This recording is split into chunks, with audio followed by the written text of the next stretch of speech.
하나님이 우리에게 주신 생명은 참 신비롭습니다. 처음 탄생할 때는 아주 미약하지만 그것이 성장하고 장성하게 되면 엄청난 현실로 나타나게 되죠. 그래서 이런 말이 있습니다. 잉태하는 것은 순간이지만 태어나는 데는 10개월이 걸리고 태어난 아이가 성장하는 데는 일평생이 소요된다라는 말입니다. 태어난 아이가 자립해서 새로운 가정을 이루기까지 적어도 30년 정도는 흐르고 그 후에도 자녀들에 대한 AS는 끝이 없습니다. 그렇게 시행착오를 겪으면서 우리는 인생을 살아가게 됩니다. 또 이런 말도 있죠. 아이를 낳기 위해서는 피를 흘려야 하지만 아이를 키우기 위해서는 피를 말려야 한다라는 겁니다. 사람을 키우고 양육하는 것이 이렇게 쉽지 않습니다. 피를 말리는 심정으로 키워야 될 때가 한두 번이 아니죠. 그럼에도 불구하고 우리는 자녀를 양육하고 후대를 세워나가는데 최선을 다합니다. 자녀가 태어나서 자라고 성장하고 변화되는 모습을 바라보는 것보다 더 기쁘고 보람 있고 의미 있는 일은 없기 때문입니다.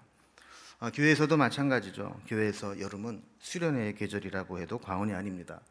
부서마다 성경학교와 수련회를 계획하고 교회 학교는 1년 농사 중 가장 중요한 시기로 보내게 됩니다. 그리고 교회와 성도님들도 온 힘을 다해 이 여름 행사를 지원하죠. 이 시간들을 통해 우리 자녀들이 영적으로 자라나는 것을 알기 때문입니다. 그러나 이 교육이 교회 학교 학생들에게만 필요한 것은 아닙니다. 우리 장년부도 우리 성도들도 끊임없이 배우고 성장해야 됩니다. 제대로 교육을 받지 못하면 우리도 신앙이 올바르게 성장하기 어렵습니다. 목회를 해보면 성도님들 중에는 어떤 분들은 말씀을 듣고 신앙생활 하면서 한 해 한 해 믿음이 예쁘게 성장하는 모습을 보이는 반면 어떤 분들은 도무지 성장하는 모습이 보이지 않고 오히려 퇴보되거나 고착되는 모습을 보이는 경우도 있습니다. 어떤 사람이 은퇴를 앞둔 목사님에게 이렇게 질문을 했습니다. 목사님은 설교 준비하시는데 얼마나 시간이 걸립니까? 아마도 이분은 이 목사님이 평생을 설교를 해왔으니까 이제는 좀 수월하게 설교를 준비하지 않을까 하는 답변을 기다리면서 질문을 한 거죠. 근데 이때 목사님 답변이 좀 의외였습니다. 저는 설교를 40년 이상 준비해 왔습니다. 그러니까 원고를 작성하는 데에는 뭐 몇 시간 이렇게 계산할 수 있을지 모르지만 그 설교는 목회하는 평생의 경험과 또 노력의 세월이 준비 작업에 녹아 있다라는 것이죠. 목사의 설교도 계속 성장하고 완숙함의 경지에 이르려면 계속 노력하고 배우고 성장해야 합니다. 목사가 설교 준비에 게으르고 성장하지 않으면 성도들이 금방 알아차리고 은혜가 떨어지는 것을 느끼게 되죠. 그래서 이런 경우에 성도님들이 공통적으로 하는 말이 있습니다. 우리 목사님 설교는 그게 그거야. 본문은 달라도 결론은 똑같아. 이런 소리를 듣게 되면 설교 준비를 잘 안 하고 성장하지 못한다는 거죠. 성도들의 신앙도 마찬가지입니다. 아무리 신앙생활을 오래 해도 성장하지 못하면 그 신앙은 어린아이 신앙에 머물러 있게 되고 미숙한 모습을 드러내게 됩니다. 이리저리 흔들리고 사람에 의해 요동하고 세상 풍조에 밀려다니게 되는 것이죠. 이것을 14절에서는 이렇게 설명합니다. 이는 우리가 이제부터 어린아이가 되지 아니하여 사람의 속임수와 간사한 유혹에 빠져 온갖 교훈의 풍조에 밀려 요동하지 않게 하려 함이라. 어린아이 신앙은 사람의 속임수와 간사한 유혹에 빠지게 되고 온갖 교훈과 세상 풍조에 밀려 요동하게 된다라는 것입니다. 그럼에도 불구하고 많은 성도들이 영적 자만심에 빠져서 자기 자신이 교육의 대상자라고 하는 것을 인식하지 못하고 살아갑니다. 나는 배울 게 없고 이미 다 성장했고 이런 영적 자만심에 빠진 사람은 영적으로 정체될 수밖에 없고 또 변화되는 세상에 도태되고 사람들에게도 거치는 자가 될 가능성이 큽니다. 한국 퀀텀 리딩 센터의 대표인 김병환 씨는 저절로 어른이 되는 것은 아니다라는 책에서 이 폭넓은 독서로 통찰력 깊은 생각을 해야 된다라는 것을 강조하면서 이런 이야기를 합니다. 어른은 나이만 먹는다고 저절로 되는 것이 아니다. 내면의 의식과 사고가 성장하지 않은 채 겉으로 나이만 먹은 사람은 성인으로서 제 앞가름하며 살기 힘들다. 모름지기 인생의 성공과 실패는 그 사람이 얼마나 성장했느냐에 따라 결정된다 그랬습니다. 이 말을 우리 신앙에 좀 접목을 해본다면, 우리가 교회를 오래 다니고 신앙생활의 연수가 오래되었다고 해서 저절로 신앙의 어른이 되고 영적인 거목이 되는 것은 아니라는 겁니다. 우리는 끊임없이 배우고 성장하고 스스로를 변화시키는 노력을 할 때 신앙의 어른이 되고 영적인 거목으로 성장하게 된다는 거죠. 교육에는 목표가 있듯이 우리에게도 성장의 목표가 있습니다. 성경은 이 우리의 성장의 목표를 뭐라고 얘기했을까요? 오늘 본문 12절에 보면 성도를 온전하게 하여 그리스도의 몸을 세우는 것이 우리의 신앙 성장의 목표다 그랬습니다. 13절에서는 그리스도의 장성한 분량이 충만한 데까지 이르는 것이 우리 성장의 목표라 그랬습니다. 15절에서는 범사에 그리스도에게까지 자라는 것이라고 했습니다. 이걸 종합을 해보면 우리의 성장의 목표는 그리스도에게까지 자라는 것이다 그랬습니다. 그리스도까지 자란다는 것은 우리가 머리이신 예수님에게까지 자라서 한 몸과 연결해야 되기 때문이라고 말씀합니다. 그래서 이 말씀을 공동 번역에서는 이렇게 번역을 했습니다. 도리어 우리는 사랑 가운데서 진리대로 살면서 여러 면에서 자라나 머리이신 그리스도와 한 몸이 되어야 합니다 그랬어요. 이것은 마치 전기 연장선을 통해서 그리스도에게 도달하지 못했던 것들을 연결시키는 것과 같은 의미입니다. 아무리 고가의 고성능 전자제품이라 할지라도 전기선이 짧아서 전원 코드에 연결되지 못하면 기능을 발휘하지 못하는 것과 같습니다. 그럴 때는 우리가 전기 콘센트라고 부르는 전기 연장선을 통해서 연결을 시켜서 전원과 연결을 시켜야 되는 거죠. 마찬가지로 우리도 성장하고 자라나는데 아직까지는 부족해서 예수님에게까지 닿지 못했다면 우리의 머리이신 그리스도에게까지 연결되도록 자라나야 한다라는 겁니다. 그래서 성경이 우리에게 말하고 있는 자라남, 성장이라고 하는 것은 우리 개개인이 성장하고 자라나서 완숙한 독립체로 살아간다는 것이 목표가 아닙니다. 우리 성장의 목표는 그리스도에게 연결되는 것이 성장의 목표입니다. 그래서 지속적으로 그리스도로부터 은혜를 공급받아 그리스도의 은혜로 성장하게 되는 것, 이것이 우리 성장의 목표라는 겁니다. 그래서 16절 말씀과 같이 교회는 모름지기 머리이신 그리스도에게 온 몸이 연결되어서 각 마디를 통해 도움을 받고 각 지체별로 자기의 역할을 다 하면서 날마다 자라게 해서 사랑으로 그리스도의 몸을 세우는 단계에 이르러야 된다라고 말씀합니다. 그러니까 우리가 그리스도에게까지 자라나서 머리이신 그리스도와 연결되고 각 지체가 서로 연합한다라고 하는 것은 개개인의 성장도 중요하고 귀하지만 공동체가 함께 성장하고 유기적으로 성장해 나가는 것, 그래서 그 공동체의 영적인 수준을 한 단계 높이는 것, 이것이 성장의 목표라고 이야기하는 거죠. 제가 목사로서 가지고 있는 소망 중에 하나는 우리 교회가, 우리 공동체가 영적으로 함께 성장해 가면 좋겠습니다.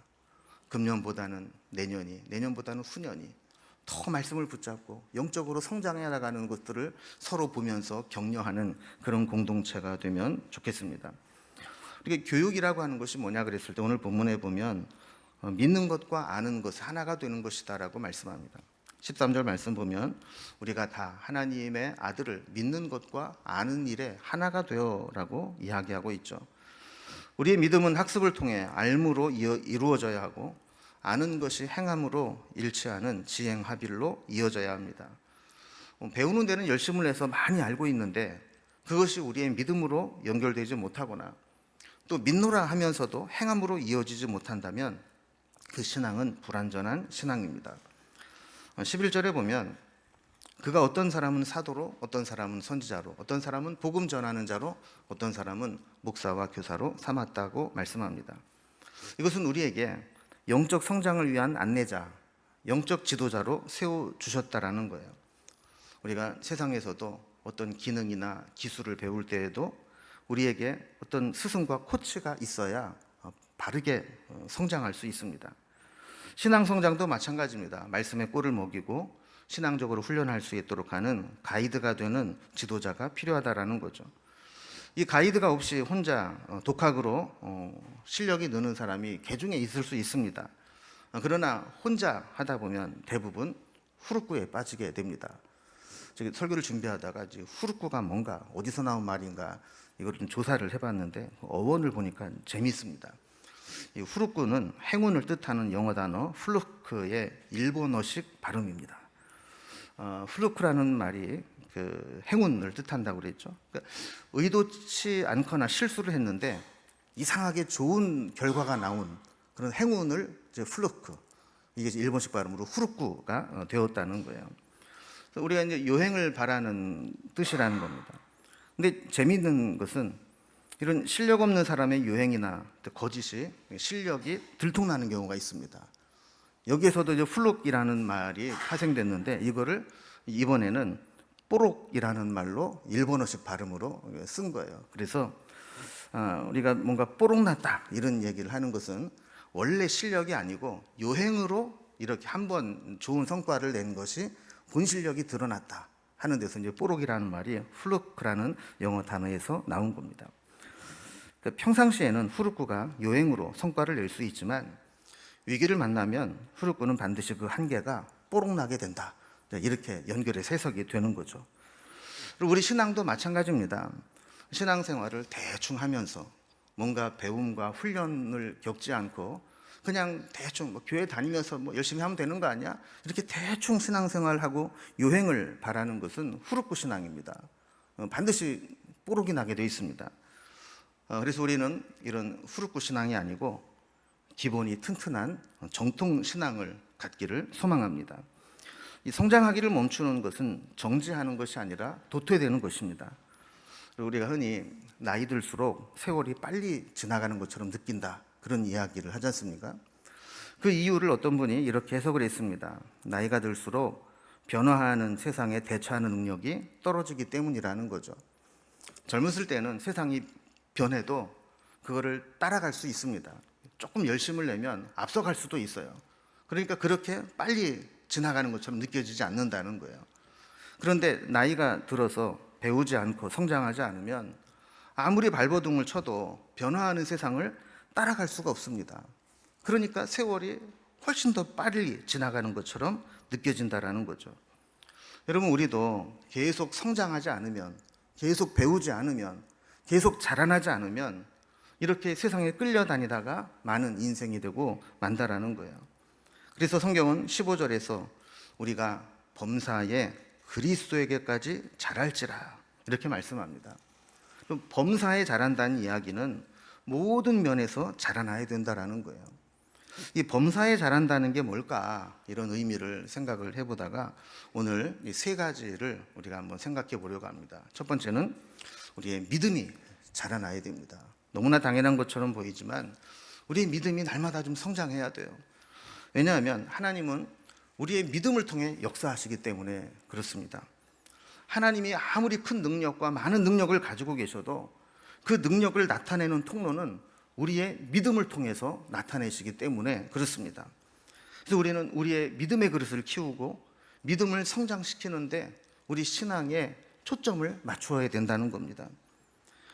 하나님을 믿고 의지하고 동행하고 말씀대로 순종하는 그 믿음이 날마다 자라나야 되는 거예요. 여러분, 우리가 믿기로 결심하고 믿음을 선택하는 것은 한순간에 이루어집니다. 그런데 믿음이 자라나고 믿음의 그릇이 커지면 그로 인해 역사하신 하나님의 능력은 상상할 수 없이 크게 나타나고 우리의 운명도 미래도 우리가 생각하지 못한 방식으로 변화될 수 있는 거예요. 가족도 마찬가지죠. 온 가족이 함께 믿음으로 똘똘 뭉쳐서 믿음으로 세우게 되면 그 가정의 미래는 우리가 상상하지 못하는 놀라운 변화를 경험하게 되는 겁니다. 교회도 그렇습니다. 교회가 이 성장에 대한 비전을 공유하고 함께 믿음으로 성장하기로 결단하고 노력하면 그 공동체, 그 교회의 미래는 엄청나게 달라질 수 있는 겁니다. 여러분, 우리가 자녀들만 성경학교하고 교육해라 이게 아니라 우리도 우리의 믿음이 성장할 수 있도록 노력하고 애쓰는 우리의 삶이 되기를 주님의 이름으로 기원합니다. 두 번째로 우리는 성품과 인격이 자라나야 되는 것을 고민해 보면 좋겠습니다.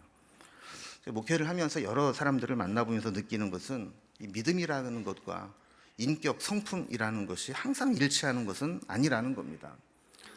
우리가 성장하기 위해서는 믿음 못지않게 성품과 인격이 중요합니다. 아무리 충성하고 열심을 내도 그 사람이 기본 성품이 매너가 없고 태도에 문제가 있으면 열심히 했던 거 다 까먹고 도리어 원망 들을 일만 만들게 됩니다.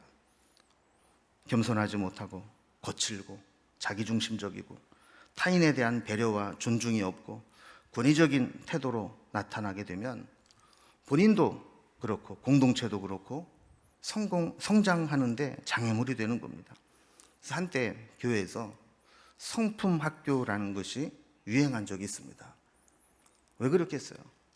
많은 목회적인 경험을 통해서 보니까 믿음 강조했는데 결국 믿음은 성장하는 것처럼 보이는데 성품이 자라나지 못하고 인격이 성숙되지 못하니까 결국은 그것 때문에 문제가 생기더라는 거예요.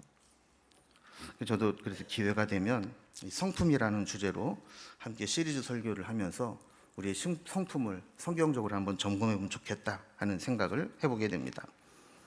여러분 학창 시절에 한 번쯤 봤을 법한 내용인데 리비히의 법칙이라는 것이 있습니다. 그래서 최소량의 법칙이라고도 부르는데요. 식물 성장을 연구하던 학자가 보니까 이 식물 성장에 필요한 영양소들이 여러 가지가 있는데 그 중에 하나의 영양소가 부족하면 그 부족한 만큼만 성장하고 그 이상 성장하지 못하더라는 겁니다. 이게 최소한의 법칙입니다. 이게 마치 양동이에 어느 한 부분이 부족하면 그 양동이에 아무리 많은 물을 부어도 그 모자라는 쪽으로 다 새나가기 때문에 그 이상 채울 수 없는 것과 같다라는 거죠. 근데 우리 신앙도 마찬가지인 것 같습니다. 아무리 산을 옮길 만한 믿음이 있고 아무리 자기 몸을 불사르는 열정이 있다 할지라도 성품과 인격이 그 믿음과 열정에 합당하게 자라지 못하면 그 믿음을 담아내지를 못하는 겁니다. 그 인격만큼만, 그 성품만큼만 담아내고 나머지는 다 쏟아버리게 된다라는 거죠. 자기 관리도 안 되고 인간관계에도 문제가 생기고 결국은 그 수준에서 열매 맺지 못하고 도태되고 만다라는 거예요. 사람은 대개 장점보다는 단점에서 평가되는 경우가 많습니다. 그래서 이거는 부족하지만 이건 참 잘해 이렇게 이야기하기보다는 다 좋은데 저 사람은 저게 문제야 이러면서 단점으로 평가할 때가 많다는 거죠. 저 사람 참 열심히 하고 다 좋은데 말하는 게 문제야. 봉사도 열심히 하고 열심을 내는데 욱하는 혈기를 다스리지 못해서 결국에는 분위기를 파토내버려. 열심히 해놓고 지가 지 입으로 공치사 해가지고 다 까먹어. 이렇게 열심히 하는데 뭔가 부족한 단점 때문에 그 공이 다 사라지는 경우가 있다는 거예요. 여러분 우리가 장점을 만들어내는 것 중요합니다. 쉽지 않습니다. 그러나 그에 못지않게 우리의 단점 때문에 그 장점을 다 쏟아내지 않도록 우리의 성품과 인격을 성장시켜서 그것을 전체적으로 성장하도록 만드는 것이 우리에게 필요하다라는 것이죠. 세 번째로 우리가 성장해야 될 것은 배움이 매일매일 자라나야 합니다. 배움을 중단하면 그때부터 제자리 걸음을 하는 게 아니라 퇴보하게 됩니다. 루스벨트 대통령의 아내인 엘리너 루스벨트는 세상을 끊어라라는 자서전적 에세이지에서 배움을 멈추는 순간 삶도 멈춘다 이렇게 이야기를 했습니다. 마하트마 간디는 내일 당장 죽을 것처럼 살고 영원히 살 것처럼 배워라 그랬습니다. 배움이 없다는 것은 기존에 내가 알고 있는 지식과 생각과 관념으로 살아간다는 것을 의미하기 때문에 더 이상 성장하지 못하면서 급격히 퇴보할 수밖에 없고 이런 퇴보된 상태에서는 품위 있고 존경받는 어른이 아니라 진부한 노인 혹은 꼰대로 여김받기가 쉽다라는 겁니다. 급변하는 시대에 우리 판단의 기준을 미래에 두고 미래지향적으로 살아가야 되는데 배움이 없는 사람, 배우지 않는 사람은 판단의 기준이 늘 과거입니다. 옛날에는 이랬는데 옛날을 기준으로 하다 보니까 젊은이들과 대화가 통하지 않고 미래로 향하지 못하는 거죠. 그런 면에서 보면 나이 들수록 더 열심히 배워야 합니다. 제가 설교를 준비하면서 연세 드신 분들께 좀 죄송한 마음이 들었습니다. 사실 교육이라는 게 다 다음 세대 젊은이들에게 맞춰 있다 보니까 연세 드신 분들을 위한 맞춤형 교육이 좀 부족하다라는 생각을 합니다. 사실 은퇴하면서 더 많은 것을 배워야 됩니다. 건강관리하는 거, 재정관리, 여가생활, 또 요즘 얼마나 세상이 바뀝니까? AI, 스마트 기기, 이걸 어떻게 활용할 것인지. 심지어는 우리가 천국에 갈 날이 나날이 가까워지고 있는데 천국 갈 준비를 하는 사람이 없습니다. 말로는 빨리 죽어야지 그러면서 어떻게 하나님 나라에 갈 것을 준비하는지 이것을 아는 사람이 없습니다. 이런 것에 대한 구체적인 학습 기회를 드리지 못한 것 같아서 좀 죄송한 마음이 들었습니다. 그래서 앞으로 오후 예배나 특별 집회를 통해서 좀 전문가를 모시거나 우리 교회 내에서 자체 강사를 좀 발굴을 해서 이런 부분들을 좀 배워야 되겠다는 생각을 했습니다. 우리 100주년 준비위원회에서도 이런 걸 하나의 과제로 좀 잘 연구해서 우리가 함께 이 배움의 과정들을 이끌어 나갈 수 있도록 준비해 주시면 좋겠습니다. 이 말씀을 정리합니다. 우리가 배운다는 것은 유연해진다는 것입니다. 고집으로 경직되지 않은 사람만 배움을 허용합니다. 나는 다 알고 있다, 배울 게 없다라고 하는 교만함은 배움의 기회 자체를 막아버립니다. 배우지 않겠다는 것은 내 고집을 내려놓을 생각이 없다는 겁니다. 이런 영적 자만심은 배움을 기피하게 되고 배움을 기피하다 보면 성장하지 못하게 되는 것이죠. 여러분, 지식 중에 가장 고상한 지식은 하나님을 아는 지식입니다. 배움 중에 우리가 끝까지 놓지 말아야 할 것은 하나님을 배우는 것입니다. 세상 지식은 다 변하고 세월의 흐름과 함께 그 가치가 떨어지지만 하나님에 대한 지식, 말씀에 대한 통찰력은 우리의 인생을 더욱 풍성하게 해주고 우리의 인격을 더욱 새롭게 만들어줍니다. 여러분, 멋지게 나이 들어가시기 바랍니다. 멋지게 나이 들어가는 모습이 어떤 모습이겠습니까? 인생의 경륜에서 나오는 깊이 있는 통찰력으로 하나님 말씀을 이해하고 세상을 해석하고 말씀으로 권면해주는 그런 모습이 아니겠습니까?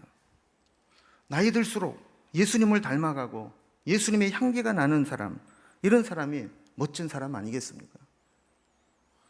저도 지금은 거리가 멀지만 개인적인 소망이 있다면 은퇴할 때쯤에는 사람들이 목사님 보니까 예수님 보는 것 같아요, 이런 말 듣는 게 소망입니다.